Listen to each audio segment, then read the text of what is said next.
Hello audience, this is Aman Jadam and today I am going to explain a web series named Santo। ये एक Netflix की web series है जिसे release किया गया था इसी साल 2022 में और जिसकी IMDb पर रेटिंग है 5/10।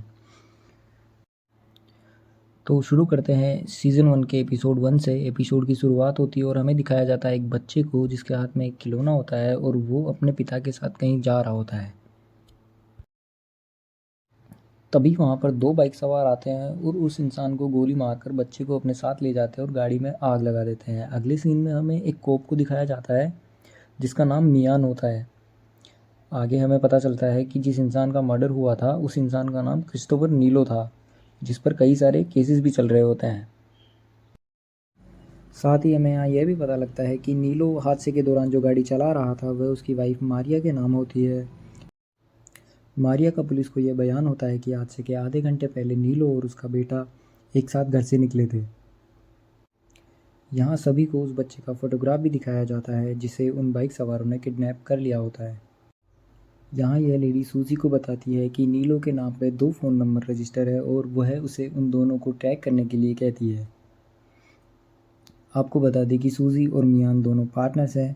साथ ही यह लेडी यहाँ एक और जानकारी इन सभी को देती है कि एक हफ्ते पहले एक ड्रग डीलर पर इसी तरह से हमला हुआ था जिसमें वह ड्रग डीलर बच जाता है, लेकिन हमलावरों के पास सेम तरह की बाइक्स थी। इसके बाद मियान एक जेल में जाता है जहां वह एक शख्स से मिलता है जिसका नाम रोनाल्डो होता है। यहाँ हमें पता चलता है कि मियान और जिसका मर्डर हुआ था क्रिस्टोफर नीलो, ये दोनों रोनाल्डो के लिए ही काम करते हैं। यहाँ रोनाल्डो मियान को बताता है कि जिन्होंने क्रिस्टोफर नीलो को मारा है वो नाइजीरियंस थे। अगले सीन में हमें दिखाया जाता है ब्राज़ील के साल्वाडोर शहर को, जहां पुलिस को एक बच्चे की बॉडी मिली होती है जिसके टुकड़े कर दिए गए हैं और उसका ब्रेन निकाल लिया गया है। बच्चे को ऐसे मारने का तरीका सेंटो का है, यह हमें पुलिस के द्वारा पता चलता है। इसके बाद ये शख्स जिसका नाम कार्डोना है, यह भी एक पुलिस ऑफिसर है। ये एक घर में जाता है उस बच्चे की फैमिली को ये खबर देने।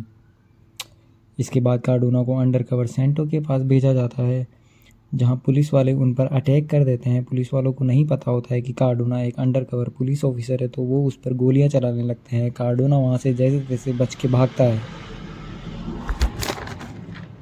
इसके बाद हमें मियान को दिखाया जाता है जो किसी को फ़ोन करता है। हमें नहीं बताया जाता कि वह किसको फ़ोन करता है। अगले सीन में हमें मियान और उसकी बेटी को दिखाया जाता है जो एक रेस्टोरेंट में खाना खा रहे होते हैं। तभी टीवी पर मियान को ये खबर दिखती है कि रोनाल्डो का किसी ने मर्डर कर दिया होता है। इसके बाद मियान अपने घर जाता है और एक काले बैग में कुछ छुपाता है। आगे हमें कार्डोना को दिखाया जाता है जो अपनी गर्लफ्रेंड से मिलने जाता है, पर लेकिन उसकी गर्लफ्रेंड कहती है कि तुम बिना बताए कहीं चले जाते हो। और हमें यहाँ यह दिखाया जाता है कि शायद इन दोनों का ब्रेकअप हो जाता है। इसके बाद पुलिस को एक कॉल आता है जिसमें एक लड़की हेल्प मांग रही होती है। पुलिस जब वहाँ जाती है जहाँ से वह कॉल आया होता है तो वहाँ उन्हें एक लेडी मिलती है जिसका नाम बारबरा होता है। इसके बाद यहाँ पुलिस कुछ लोगों को मारती है। हमें यहाँ यह लगता है कि कार्डोना बारबरा को पहले से जानता है।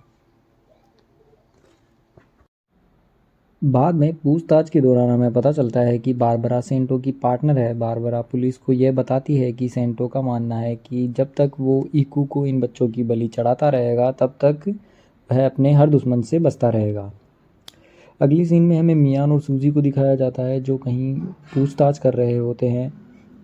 ये यहाँ से पुलिस स्टेशन की तरफ जाते हैं। यहाँ मियान और सूजी की छोटी सी बहस होती है जिसमें सूजी मियान से कहती है कि नीलो के फ़ोन पर लास्ट कॉल तुम्हारे घर के पास से आया था और जेल में रोनाल्डो के पास भी एक सेल फ़ोन था जिस पर कई सारे कॉल्स आए थे उसी जगह से, यानी कि तुम्हारे घर के पास से। वह मियान से कहती है कि अगर तुम्हारा इससे कुछ लेना देना है तो बता दो, वरना मैं ये सब रिपोर्ट में लिख दूंगी। पर मियान उसे कुछ नहीं बताता। यहाँ इनकी एक मीटिंग होती है जिसमें ये सेंटो के बारे में बात करते नज़र आते हैं। यहाँ हमें पता चलता है कि सेंटो को आज तक किसी ने नहीं देखा है, ना ही उसका कोई फ़ोटोग्राफ पुलिस वालों के पास होता है। यहाँ एक शख्स की फ़ोटो भी शो करी जाती है जिससे इन्हें लगता है कि यही सेंटो है। आगे हमें साल्वाडोर शहर को दिखाया जाता है जहाँ कार्डोना अपनी गर्लफ्रेंड से मिलने जाता है, पर वहाँ जाते ही उसे पता लगता है कि उसका किसी ने मर्डर कर दिया होता है। बाद में जब पुलिस इन्वेस्टिगेशन करती है तो पुलिस का कहना होता है कि यह काम सेंटो ने ही किया है। इससे कार्डोना काफ़ी उदास हो जाता है। आगे के सीन की तरफ चलते हैं जहाँ बारबरा को कहीं ले जाया जा रहा होता है पुलिस प्रोटेक्शन के साथ। रास्ते में उनकी गाड़ी पर एक हमला होता है। फॉर्चुनेटली वो लोग इस हमले में बच जाते हैं और यहाँ से बारबरा और कार्डोना को सीक्रेटली मैड्रिड भेज दिया जाता है। वापस आते हैं मैड्रिड शहर की तरफ जहाँ हमें मियान और सूजी को दिखाया जाता है जो एक बंदे से पूछताछ करने के लिए जाते हैं। नीलो के मर्डर में जो इस्तेमाल हुई गाड़ियाँ थी वो इसी बंदे ने खरीदी होती है। यह बंदा यहाँ से बच के किसी तरह भाग जाता है। मियान उसके पीछे जाता है, सूजी भी उसके पीछे जाती है। ये इसने रास्ते में अपने फ़ोन को एक नाले में फेंक दिया होता है। सूजी इसे देख लेती है और मियान उसके पीछे भागता है। फाइनली मियान उसे पकड़ लेता है और उससे पूछता है कि उसे गाड़ियाँ खरीदने के लिए पैसे किसने दिए थे।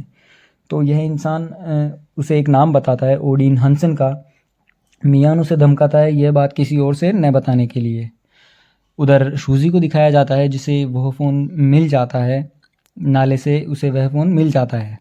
बाद में जब ये उस फ़ोन को एग्ज़ामिन कर रहे होते हैं तो उन्हें एक लोकेशन का पता लगता है और वो लोग उस लोकेशन पे जाते हैं तो उन्हें वहाँ 2 बाइक्स में से एक बाइक मिल जाती है। साथ ही उन्हें वहाँ पे और भी कई सारी चीज़ें मिलती है जिसमें उस बच्चे की टी-शर्ट मिलती है जिस पर थोड़ा खून लगा होता है। साथ ही कुछ बच्चों की हड्डियाँ भी इन्हें यहाँ पे मिलती है।